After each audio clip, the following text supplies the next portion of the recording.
इसका कंपार्टमेंट आप खत्म करने के बाद विषम से बाहर निकलेंगे, याद रहेगा। देखो ये है नर जनन तंत्र, क्या है नर जनन तंत्र। नर जनन तंत्र की अगर बात करते हैं यहाँ सारे या नहीं कैसा नाम है आसान नहीं, तो क्या हुआ है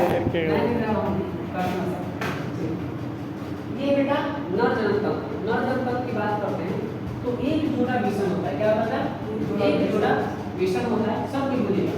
अगर विषम की बात करते हैं बेटा तो विषम होता है शरीर से बाहर, यानी उदर भाग से बाहर होता है विषम कोष में। कहाँ होता है विषम कोष में होता है। विषम कोष की बात करें तो यहाँ का तापमान कितना कम होता है 2 से 2.5 डिग्री सेल्सियस कम होता है। कितना 2 से 2.5 डिग्री सेल्सियस कम होता है, यानी शरीर के तापमान से कितना डिग्री सेल्सियस कम 2 से 2.5 डिग्री सेल्सियस कम। अब अगर विषम की बात करें तो प्रत्येक विषम में 250 से 400 यानी कितना 2 से 50 लेके 400 का होते हैं कक्ष होते हैं, क्या होता है कक्ष होते हैं। और प्रत्येक कक्ष में 1 से 3 शुक्रजनक नलिकाएं होती हैं, क्या होता है शुक्रजनक नलिकाएं होती हैं। 2 शुक्रजनक नलिकाओं के बीच की बात करेंगे का तो होता है अंतराली अवकाश, क्या होता है अंतराली अवकाश। किसी अंतराली अवकाश में होते हैं अंतराली कोशिका जो बनाते हैं किसको टेस्टोस्टेरोन को, किसको टेस्टोस्टेरोन को, जिसको हम लोग नर हार्मोन के नाम से भी जानते हैं। अब यहाँ की बात करूँगा शुक्रजनक नलिका की बात करेंगे तो शुक्रजनक नलिका में ही बनता है किसका क्या होता है शुक्राणु का निर्माण होता है। और इसी के बिल्कुल नीचे बगल में यहाँ पे होती है एक कोशिका है जिसको हम कहते हैं सर्टोरिक कोशिका या नर्स कोशिका, जिसका काम बेटा होता क्या है पोषण प्रदान करना किसको शुक्राणु। यहाँ तक शुक्राणु का निर्माण को देख लिया कैसे शुक्राणु बना। अब आगे की बात करते हैं शुक्राणु बेटा निकलेगा बाहर तो किससे निकलेगा शुक्रवाहिका से, किसे शुक्रवाहिका से। शुक्रवाहिका आगे चल के खुलता है किसमें अधिवेशन में। अधिवेशन की जो नलिका है बेटा लूप बनाते हुए मूत्राशय से पहुंचेगी कहाँ पे आगे यहाँ पे शीशन में, और शीशन से होते हुए बाहर निकल जाएंगे किसके द्वारा मूत्राशय मुख के द्वारा, याद रहेगा। अब चलिए यहाँ पे अगर देखा जाए तो एक जोड़ा आपका विषम है और यहाँ पे कुछ ग्रंथियां दिख रही है जो जन्म अंग है नर जनतंत्र का। तो सबसे महत्वपूर्ण ग्रंथि है, यदि इनके बिना अगर देखा जाए तो समझिए कि नर जन्म अंग है बिल्कुल सुनासाना है कि नहीं। पहला जो है करना शुक्राशय ग्रंथि, समझिए इसकी अगर बात करते हैं तो शुक्राशय की बात करते हैं बेटा तो 2 काम करता है। एक तो काम करता है बेटा क्या है प्रोस्टाग्लैंडिन नामक रसायन को छोड़ने का काम करता है, जो रसायन करेगा मादा की योनि को संकुचित, जिसके चलते जो शुक्राणु उत्पन्न हो रहा है मादा की योनि तक पहुंच रहे हैं वो क्या करेंगे गतिशील होंगे यानी कि गति प्रदान करेंगे।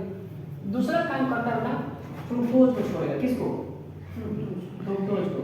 आइस फ्रुक्टोज को हम लोग कहते हैं रेप शुगर, क्या कहते हैं बेटा रेप शुगर।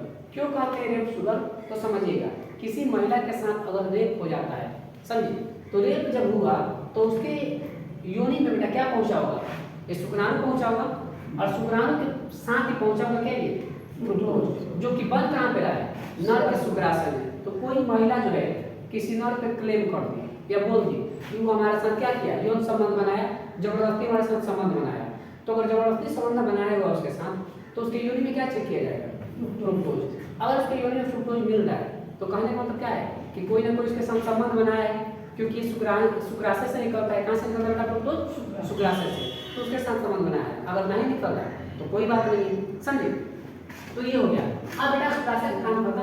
शुक्राशय जो था फ्रुक्टोज को बनाया, शुक्राणु जो है इसका उपयोग करता है माइटोकॉन्ड्रिया के द्वारा और ऊर्जा उत्पत्ति करता है, जिस ऊर्जा के माध्यम से क्या करेगा गति करेगा।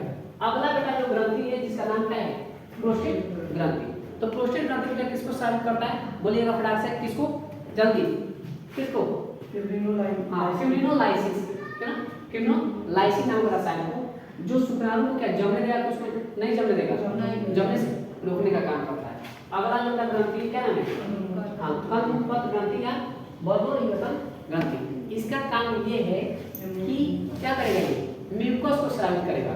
म्यूकस होता है चिपचिपा पदार्थ जो कि मादा के साथ जब यौन संबंध बनाता है कोई व्यक्ति, यौन संबंध जब बनाएगा तो घर्षण को क्या करेगा बढ़ा देगा कि कम कर देगा, कम कर देगा। अगर नहीं चाहता ये म्यूकस नहीं निकले समझे ये ग्रंथि नहीं है तो होगा क्या कि मादा की योनि में जब संभोग करेगा संबंध बनाएगा तो योनि मांसपेशियां होती है बहुत कोमल होती है, बहुत मुलायम होती है, घर्षण के कारण क्या हो सकता है, फट सकता है और उसकी मृत्यु हो सकती है। इसलिए क्या बताइए किसको सर्व करने का काम करता है, म्यूकस। समझिए